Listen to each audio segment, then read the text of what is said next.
weli ma isweydiisay haddaa dalka Shiinaha aad tago app oo noocee ah aan u baahanahay inaan isticmaalo. Asalaamu calaykum waraxmatullaahi wabarakaatuh. Kusoo dhawaada channelkayga. Magacayga waxaa waaye Tutor Ikran. Videogan waxaa kaa codsanaya insha Allah hadduu subscribe ku ahayn inaad subscribe-ka ii saartid. Marka u horeyso waxaa muhiim ah inaad ogtahay haddaa dalka Shiinaha aad imaanaysid ama oo qorsheynaysid inaad imaadid waxyaabaha muhiimka oo u baahan tahay inaad ogaatid waxaa kamid ah waxaa kamid ah inaad isticmaali karin social media oo maxaa lahaa westernka, يعني social media sida Facebooka, YouTubeka, Instagramka iyo wixii la midka ah TikToka iyo wixii la midka ah inaadan ku isticmaali karin Shiinaha dhexdiisa.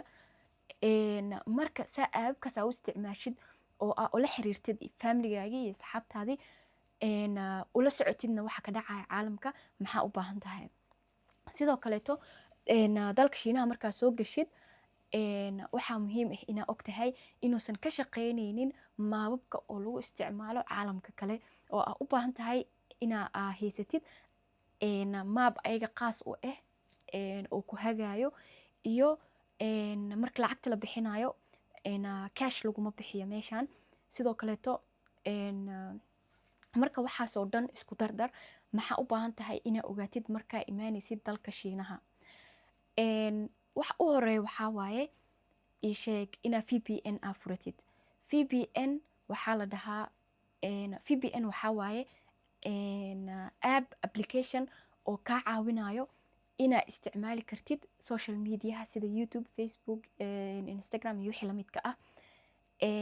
la-aantiisa ma isticmaali kartid basically. so waxaa u baahan tahay VPN inaad soo degsatid. so VPN yaashaa soo degsan kartid kuwa kamid ah inta aan kugu soo sheegi doona insha Allah. okay, midka xigto waxaa u baahan tahay inaad haysatid app oo lacagaaga aad kasoo baxsan kartid markaa wax gadanaysidna lacagta aad ku bixin kartid. aapkaas waxaa waaye Alipay midka la dhaho iyo WeChat. so dadkan Shiineeska ah WhatsApp-kooda waxaa waaye WeChat-kooda. so waxaa muhiim ah inaad soo degsatid WeChat. WeChat wuxuu kaa caawinayaa sida WhatsApp camal inaad xiriir la sameysid connections aad sameysatid oo dadka aad kala xiriir kartid si fudud.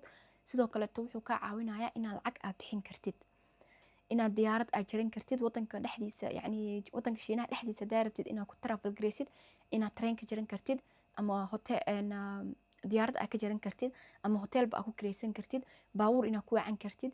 yani waxaa waaye application oo very amazing ah. sidoo kaleeto waxaa asaga camal ah oo yani sidaas oo kaleeto asagana laakiin communicationka ma ku fiicno, laakiin lacag bixinta kirada hadaa rabtid inaad guri kireysatid, hadaa rabtid inaad train jaratid, diyaarad jaratid waxaa kaa caawinayo Alipay-ga. labadan app waxaa ku connect gareysanaysaa Visa card-kaaga ama Master card-kaaga wuxuuna kaa caawinaa inaad lacagtaada si toos ula soo bixi kartid. sidoo kaleeto waxa kala u baahan tahay waxaa waaye app-kan la dhaho Didi. Didi waxaa waaye app oo ku wacan kartid taksiga. Didi app ahaan waa usoo degsan kartaa hadaa rabtidna Alipay-ga dhexdiisa asoo mini program ah kasoo dhex degsan kartaa. yani Alipay-ga dhexdiisa kasii dhex isticmaali kartaa, qasab ma inaad soo degsatid. Didi waa very convenient. meeshaad joogtid iyo meeshaad rabtid, meeshaad joogtid aad gelinaysaa iyo meeshaad rabtid inaad tagtid. then yani wuuna ka raqiisan yahay taksiyaasha caadiga ah oo wadada aad ka qabsan lahayd oo kale. okay, app-ka kale u baahan tahay inaad isticmaashid waxaa waaye mapka oo kale. si aad ugu dhumin wadanka dhexdiisa waxaa u baahan tahay yani app oo kaa caawinayo meeshaad tegaysid oo mapka. so Baidu Map wuxuu kaa caawinayaa si toos ah inaa yani address sax ah heshid uu kaa caawinayaa aadan meel qalada aadan tegin. midda kaleeto waxaa waaye Baidu Translation. marka wadankan joogtid oo kaleeto luqadana aad aqoonin waxyaabaha oo aadka kuu caawinayo waxaa kamid ah Baidu Translation. wuxuu kaa caawinayaa inaa hadaa hadalkii aad gelisid uu kuu fasiro ama cod ahaanba intaad duubtid uu qofkii u dhageysan karo ama inaad sawir qaadid uu sawirkaas uu kuu fasiro. marka waxaa waaye app oo aad iyo aad muhiim u ah asagana. midda kale waxaa waaye aabkan oo loo yaqaano myTuan. myTuan wuxuu kaa caawinayaa in oo cunto aad dalban kartid haddaa xanuunsatid habeenkii saq dhexoo kaleeto inaad daawo aad dalban kartid daqiiqado gudahoodana ay waxaas kugu soo gaari doonaan. Haddii oo habeen ay tahay oo farmashiyaashana aada tegi karin inaad daawo aad dalban kartid waqtigay rabta ahaato. Okay, midda xigta waxaa waaye haddaa isticmaali kartid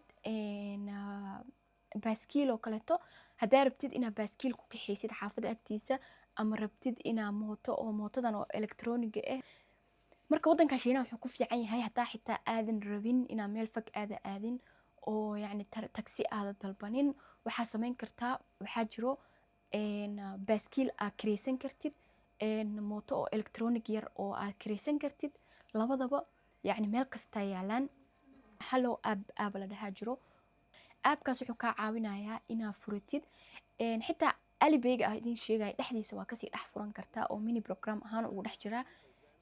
Waxaa iskaan garaynaysaa QR code-kooda iskaan garaynaysaa baaskiiladaas ama mootooyinkaas yacni meel dhow haddaa rabtid inaad tagtid maapka adoo isticmaalaysid maapka idin soo sheegaya si fudud aad ku tagi kartaa meelahaas oo kaleeto. meel kastana yacni meelo qaar oo lagu baarkin garayaa jirto oo yacni way badan tahay meelaha lagu baarkin garayn karo.